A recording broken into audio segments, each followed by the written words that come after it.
everyone. Welcome to In the Cordon, the place where every cricketer wants to be. I'm your host, Callum Doug, and thank you so much for tuning into today's episode. Today, something a little bit different on this episode of the podcast. We have our first blind cricketer on the podcast, Ollie Fanshawe. Ollie, how are you, mate? Hello, I'm good, thanks, mate. How about yourself? Yeah, I'm very well, mate. As we were talking off air before, really excited to hear about your journey and find out a little bit more about your passion for the game. But before we get started, Ollie, we do want to give a shout out to one of our sponsors of this episode, and that's Cooper Cricket. I know Cooper Cricket is a good friend of yours, Ollie. He's also Rod Definitely, yeah. is also great friends of ours here at In the Cordon. So make sure you head over to Cooper Cricket and get yourself a fantastic deal and hit some big sixes like our mate Josh Brown as well. So, Ollie, I'm so interested to hear about yourself. Would you be able to tell us a little bit about yourself so our viewers at home can get to know you a little bit? Yeah, so as you guys know, my name's Ollie Fanshawe. I'm an Australian blind cricketer. I'm 16 years old and I'm still at school. I've travelled on 2 international tours. So I went to India in December last year.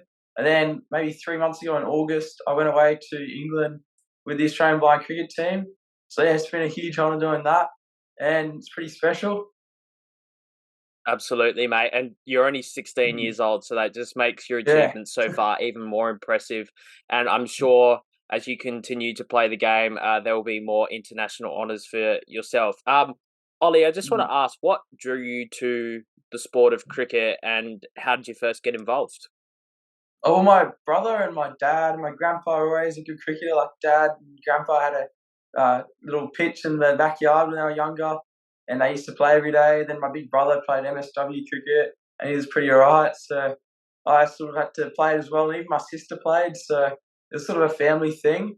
So I used to play Super 8 cricket for Kenmore Cricket, and I really liked it, but I just couldn't move up any levels because it was just getting too fast for me, and the ball was just a bit dangerous and scary for me. And yeah, then I transitioned over to blind cricket thanks to a good friend of mine, Sean Kendrick, who's in the team as well. And he asked me to come along, and I was like, yeah, sure. I really like blind cricket, and I just sort of knew that was what I needed to do rather than try to play a really low level normal cricket. And yeah, it just worked out. I think it's worked out for you all right, mate. Yeah. Ollie, I just wanted to ask because I'm not super familiar with blind cricket myself. I've obviously Yep. seen games. I've seen it played at the National Cricket Inclusion Championships, which we'll talk about a little bit later in today's episode. But Mhm. would you be able to tell us some of the adaptations from traditional cricket to the more inclusive, version of blind cricket? Yeah, of course. So there's to start with, there's 3 categories. There's a B3, which is the most sight amongst the blind cricketers. There's a B2, which I am, so the middle sight category. And then there's a B1, which is fully blind. So they when they're batting and fielding, they have to wear fully blackouts just because some of the B1s have a little bit of light perception.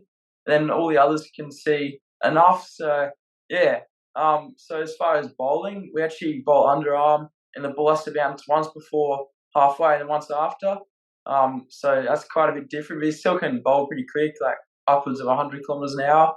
And then fielding wise, it's quite a bit different too, because when you play normal cricket, you watch the ball in the air, like you see the path, you can try to go for a catch a bit more, whereas a lot of us can't see the ball until it's bounced, especially if we're fielding out deep. So that makes a huge difference there, and it makes scoring runs quite a bit easier like without scoring a boundary, because you can sort of go for another run knowing that it takes them a bit longer to field the ball.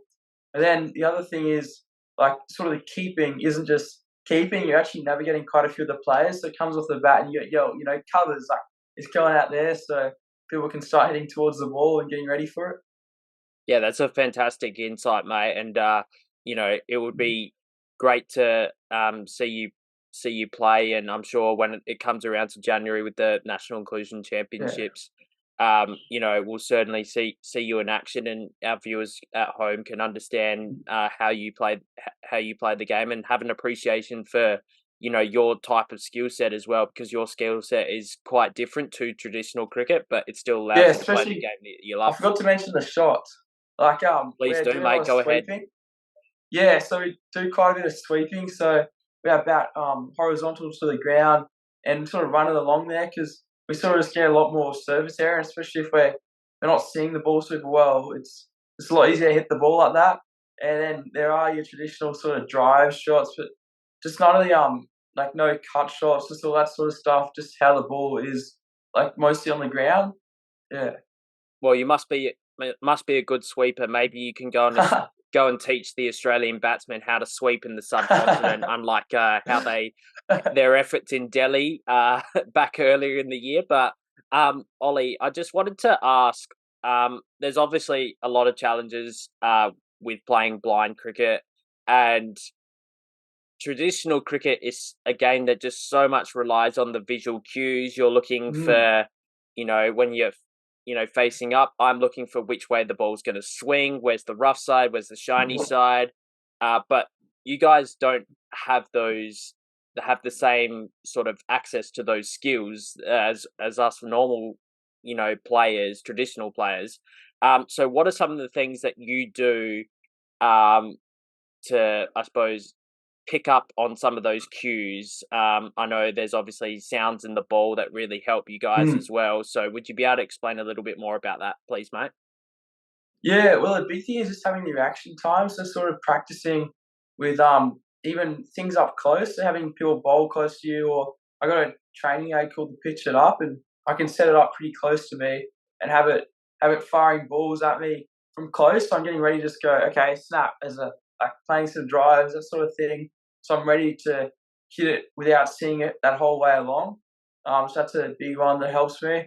And then other than that, it's just, I don't know, just being ready for the ball, not sort of sucking off, that sort of thing. Yeah. Yeah, and I suppose I just wanted to find out, what support is there for you up in Queensland?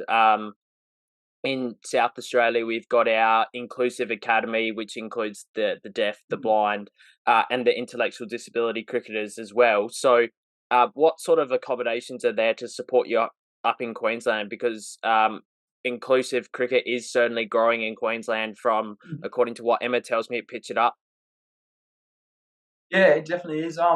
There's quite a bit of support at the National Cricket Centre. So I was there last night. I'm going there tomorrow night. We've got some training there. At the moment, we've actually got the Pakistan coaches over from the blind cricket team who just won at the IPSA World Blind Games, their team. So it's definitely handy.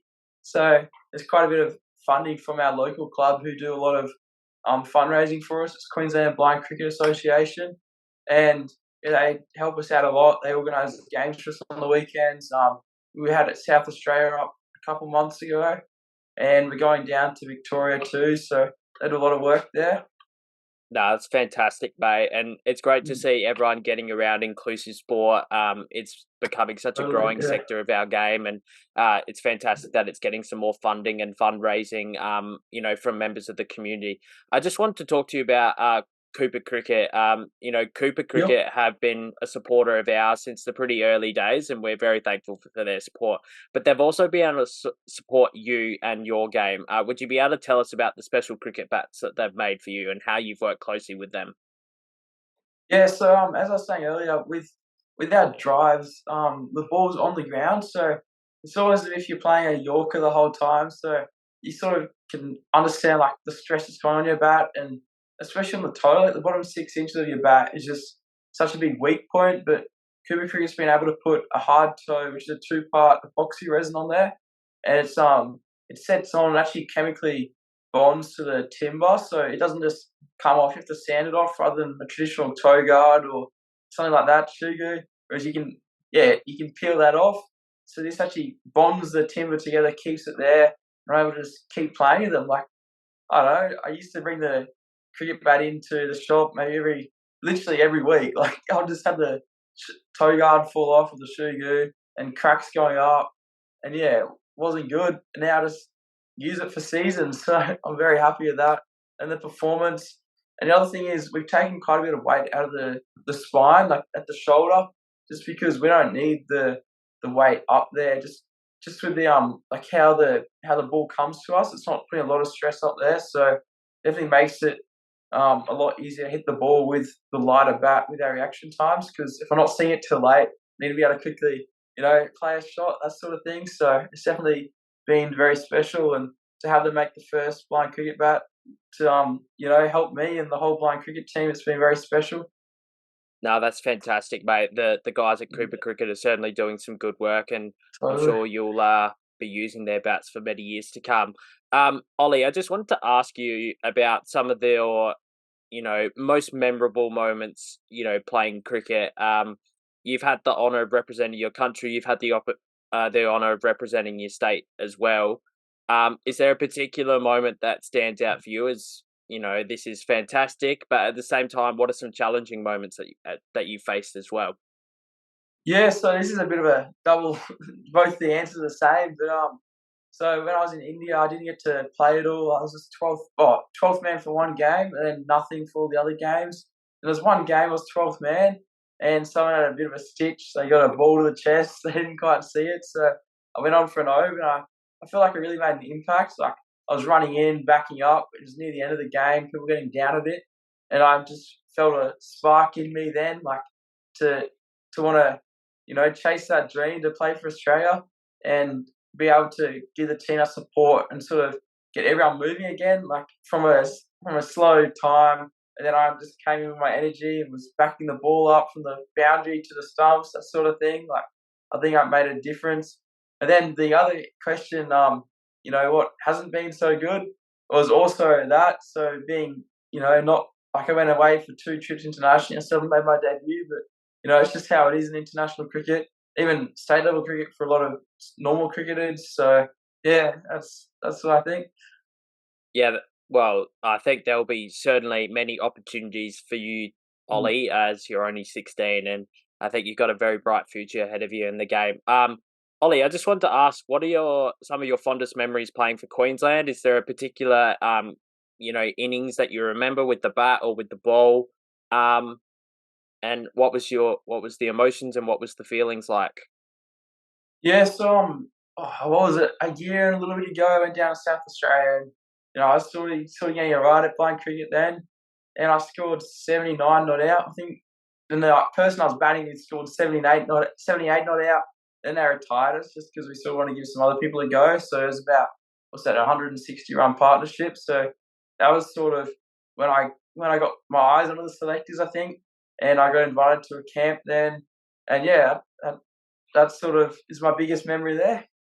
No, that's fantastic, and I'm very jealous of you. You're getting some opportunities to go to the National Performance Centre at Allan Border Field.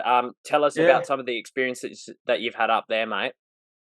Oh, it's pretty cool. Like I was there, just having a hit with Sam Hazlitt, and next to me was Ben Cummings, and it was like, it's just all the players you want to be like next year, and it's pretty special. You just walk away, and in the gym, oh, there's him. Like it's pretty special there, and they've done such a good job of the building. Like it's had the gym, the conference rooms upstairs, right on Allan Border Field. Like it's so nice. The recovery centre, they've done a good job.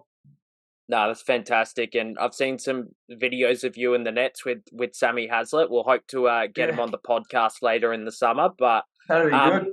Ollie, growing up, every person who's wanting to play cricket generally has an idol. Who was some of your idols and role models growing up? Mine was Alex Carey for a while, and then I sort of probably gone down from the international players a bit, just people I know. So sort of Sam Hazlitt, Josh Brown, those two you've had on the podcast. Josh Brown, I just really like them. So they're such genuine people, and happy to talk to us blind cricketers. So that's been pretty special.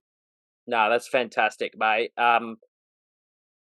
If someone was wanting to pursue playing blind cricket, what type of advice would you look to give to them? Oh, just go see what you think. Like, there's nothing to lose. You can come out to our juniors on a Saturday morning. I'll be there to help out. I'm there every week normally to give them a hand there. So you got some new people coming along to, you know, be the future of the sport. So there's not much to lose. Just come along, see what you reckon. And yeah, when we say juniors, it's more just the newer players too. So if you were 30, you could come along. That's fine. If you're new to the sport. No, that's fantastic, mate. I'm Mm. sure you would be buzzing around your local club on a Saturday morning. So yeah, that's very good, mate. Ollie, I just wanted to ask. Some people would probably already see you as a role model in your cricketing community, as played for your state, gone on a couple of overseas tours. How important do you think your role is? And I know you're at a young age, you're 16. I still think that's Mm. what you've achieved at 16 is extremely impressive. Um, but how important is your role in the future going to be to, one, grow blind cricket to bigger and better things? But secondly, your role to promote inclusive sport in general and blind sports as more specifically. Yeah, I think it's going to be a big role in the future for that sort of aspect.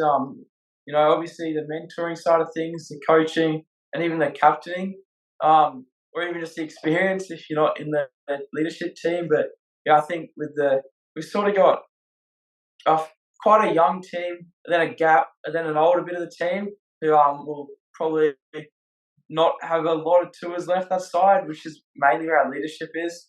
So our captain Matt McCarthy, and then someone who's retired but is now on the board of blind cricket, the World Globe one, is Ray Moxley, and he's played a big part. Like he's the one that taught me pretty much everything from the ground up when I was a juniors, and yeah, so obviously we need someone to do his job when he's not fit enough to do that anymore or whatever. So there's definitely a big role to fill there. Yeah, as I think you've got a big role to play in promoting inclusive sports and blind cricket for many years to come, Ollie. And Mm. why don't you tell us about the National Cricket Inclusion Championships, which are taking place in January, and I believe they're up in Queensland this year, which is really exciting. Yeah, they are. So we're lucky enough to have them here. They'll be in Merchant Park in Chermside, or Ashford. I think it's that sort of area.